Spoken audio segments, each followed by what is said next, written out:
All right, I am in my Nissan garage, and I really didn't see any good videos out there of exactly how to swap over the new Nissan Z RZ 34 air intakes. There's some hybrids out there, but not really good, really close videos of kind of like an account of where all the nuts and bolts are and what you need to do. So this should apply to AMS, pretty much all the intakes out there that have any kind of housing in them. I would imagine it would be almost the exact same install. It would definitely be the exact same removal. I chose to go with the Nismo ones because I recently just bought a 2024 Nissan Nismo, and that's something that I wanted underneath the engine bay to just kind of have everything labeled as Nismo. I don't think there are any better or worse. The design seems to be the same across all the aftermarket intakes. Yeah, that's why I went with the Nismo ones, but by all means go with the Z1, the AMS, lots of ones out there that are pretty much the same exact structure. So so far I've got the Nismo hood propped open, and I was just kind of taking a look at the air boxes themselves here. I've got my good old trusty Ryobi light because unfortunately I have a couple lights burnt out in my garage that I have replacements coming for. Need some additional lights. For this, I just grabbed my Husky toolbox and a couple other additional parts that I've kind of seen on the videos of stuff that bolts may be hard to get to. I've got my Nismo intake from Concept Z. Crazy, this came in like a day. I'm in Denver and Concept Z is in Arizona. I don't know how it got shipped out so quickly, but happy it did. It actually beat me home from Arizona from getting the Nismo. For those who didn't watch my travel video, my Nismo was certified pre-owned, about 2,000 miles, and Nismo Nick got the deal for me. He was my salesman, and it was a very smooth process. Really the only aftermarket stuff so far, the first owner did was tinted windows, which I love the percentage here because you can still somewhat see in. It's not total blackout, and it really helped traveling from Arizona to Denver in the 110 degree heat. It's also got pretty much like, I would say probably 75% PPF done, and whoever, I'll call them out in my link, they're down in Phoenix, who did the PPF. They did an amazing job. I am very critiquey about aesthetic stuff, and you would not guess there was PPF on this car unless you looked extremely close. But the hood, the fenders, the whole front bumper, the whole side skirts, the whole bottom half of the car up to about here, on the rear fender, the A-pillars, I believe, yeah, this whole pillar here, this whole A-pillar, the roof, I believe the rear deck spoiler, and then I think down through here is all PPF. So pretty much all the areas that would get a lot of rock chips were done. I think the cost was like around $4,000 or so just for that. So add that on top of the car's MSRP. I got what I feel like was a smoking deal from Avondale Nissan down in Arizona. So here we go. I'm gonna unbox everything that came in the Nismo intakes. Again, I got these from Concept Z. I've been buying from them for 13 years. This is my 1993 300ZX convertible, and I'll do some videos of that next. But besides Tim O'Connor up in North Denver, he did a lot of the engine stuff and the maintenance in it. Everything else, like mod wise, bolt-on wise, I've done, or a friend's helped me in this garage. The wrap was done in this garage by a good friend, and yeah, beautiful car. But so Nismo intakes, we've got one side here with the beautiful Nismo logo, which I feel like people were saying these peel up. These seem like plastic, so maybe they changed the way they put them in there. I want to say they were stickers, or maybe not. I don't know. You guys let me know. Was this always like filled plastic and that's what's coming up, or were they stickers before? So we got the second set of pods here. Good size air filters for the space. Not the biggest I've seen, but yeah, good size.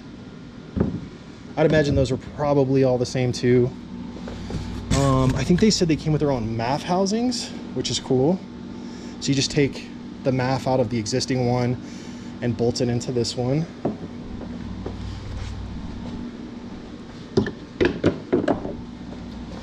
And all of our hardware and tubes.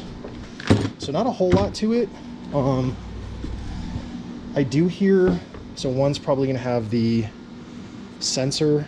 This is probably the passenger side, I think. This is the driver's side. And some frame pieces here and hose connectors. I'll probably upgrade these. I don't like this style very much. I like the newer style that has a lot more holding ability, but yeah, all the hardware that goes with it. So the first thing I'm going to do, and again, this came with 0 directions, only for when I've seen some very high level overviews. Again, it's not going to be very hard logistically wise. I just hear there's some hard spots to get to in the engine. So the first thing I'm going to do is remove the air filter. They just pop out just like that. And as you can see, yeah, pretty restrictive there, especially with the foam there. So there's the air filter. So get that out of the way. I'm sorry if the AC there is a little loud. I'm not sure how that's going to pick up on the camera. I know this has to be removed here, so I think that pops out. I'm going to grab my kit to do that, and these 2 nuts here. And then I believe the housing is, or where it connects, is way down there. Yep, there's the MAF and the MAF plug-in. And then what I've heard is it's a pain in the butt to get this, let me see how this is picking up, to get that clamp off, because it's not a bolt clamp, it's like a tension clamp. So I've heard that that is a absolute pain to get off. So let's take a look at that and I'll show you how that works. All right, so this rivet here just bolts into the housing here. If you don't have one of these, you can get one of these nifty grommet toolkits for interior, exterior for like 20 bucks on Amazon. But I just use this guy here and I put them in at this angle. Let's see. Yep, I put them in at this angle here and then popped them up. That piece is up, and then now I'm going to work on these 2 screws here. And I might take this off to get this out of the way as well, I think, because it is going to touch. So I will take this off of this holder here and move it back out of the way. All right, so it wouldn't be a Z twin turbo if the engine bay was not fully cramped. So I'll show you the passenger side first. This definitely was a pain in the ass, like they say it is. These clips are real dumb. But once you get one off, if someone would have shown me this, it probably would have been easier to do for this one. I got this one off in probably 3 minutes. So it was a lot easier once I knew how the clip functioned, which I had troubles finding through the different videos. But basically, if you pull here and here, it clips here and here and here. So there's 3 kind of clips that hold the box into place. And if you pull these out far enough, it will do these 2 side ones and this one all at the same time, where you can pull the actual box off. And I'll give you a different view of it here as well. I kind of took this apart to see how it worked, but basically, again, you've got this upper connecting chamber and these two side chambers here and in there. And so when you pull, basically you've got to get all three open at the same time, which is hard to do because there's no room in there in order to get it off. And then on the passenger side, this orientation of this tightener here is facing like this. So you have to get, the best thing that I found to do was I made this contraption here. So I had and by the way, this is an 8mm clamp head. I got an 8mm here, and then I did one of these pivoting arms, a long arm, another one of these fancier pivoting arms, another arm, and then I had one more extension on top of that, and I was able to basically get it around there so that I could undo the first one. I haven't undone the other side, but I hear the other side is at least easier to do from up above. So that's where I'm at so far. Definitely one of the harder intakes I've ever done. It wouldn't be a Nissan Z if you didn't get some scrapes and blood, sweat, and tears along the way.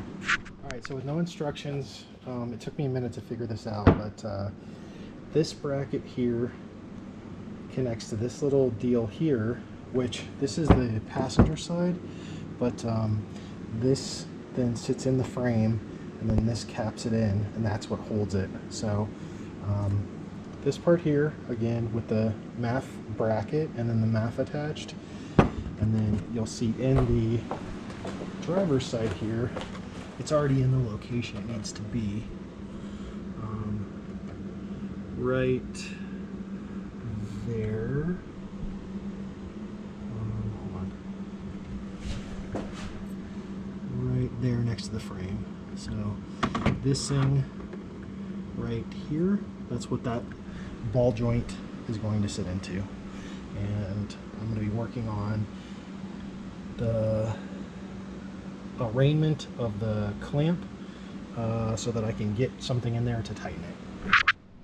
Alright, and I saw this in another video, luckily, so it was outlined there, but these metal pieces here come out, and then this grommet pulls out like this from there, and then it goes right back into your top hat of the Nismo cover. Same way, grommet, then metal piece.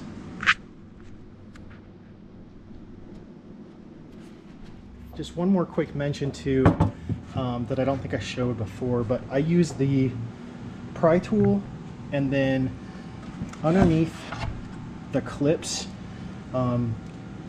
you can actually compress them. So you can compress them here inside and use that pry tool, and those will pop out. I don't think those get reused, maybe in this, we'll see. So I'll let you know whether or not how safe to be or how careful to be with them. I wasn't sure, so all mine are intact, but yeah, that's the easiest way to do them, is to put needle nose on this side, which is the underneath side of the clip, and then use a pry tool on the top, and they just pop right out. And then just to make it easy, before you put the nuts back on the driver's side or the passenger side, I guess, put these little guys in on the side that seal up the box. Put those in before you put those in so you can have some room. Alright, so I got them in late last night. I did drop, there's a plastic grommet on this side I forgot to put on before I put the lower part of the intake in the car, and it dropped to the pan, so I had to get it on my lift to take the pan off to find the grommet this morning, but I did find it, luckily. I'm happy about that. And they are all in. I haven't test drove it, just started it and moved it maybe 25 feet so far. So final thoughts, I would rate this probably like a 7.5 out of 10 to do the install. Just being, there is zero room in this engine bay to do anything. and the removal of the old system is extremely hard with those clamps Nissan designed for the upper connection part to the air intake, and then as well as the hoses that come off the inlets of the turbo. There's very little room. Surprisingly enough to me, the passenger side was easier to do the turbo inlet connection than the driver's side. The driver's side, there is just literally no room with this fuse box here, the AC line, the wire harness lines below it. Even though you can see it better, you can't get your hand in here to work on it. So if you've got someone with a small set of hands, they're probably going to be your best friend. Mine, on the other hand, just got really banged up doing it. And then the only other advice I would give is pre-assemble. I took some videos of these intakes pretty much assembled. Go ahead and assemble them completely. Obviously not connecting the tubes onto them, but everything else, go ahead and assemble the connecting pins here for these, the MAF housing, insert the MAF, the filters, all that, because you're not going to have any room to do any of that once you drop it in. So I think also I didn't mention too, these little holes right here, these are to tighten the airbox cone. So you have to position it in just the perfect way to where you can get a flathead in there to tighten up the air intake filter. If you don't, you'll never get it tight in there. And so, and obviously that has to be done before you drop it into the car, because if you do it after, as you can see, there's zero room, plus you wouldn't be able to see where you're tightening. So again, biggest takeaway for reinstallation is make sure that you basically put this whole thing together except for the top and this bolt here before you drop it in. These ones, this side, again, the driver's side, was just a real pain. This clamp here, that's the only direction I could really get anything in there to tighten it up. And this one, again, it seemed like it was going to be harder, but it was much easier, the passenger side. The passenger side was much harder to get off, much easier to put on, and vice versa. This took 5 minutes to get out, and took a large amount of time to get the Nismo back in. So that's it. Let me know if you guys have any questions.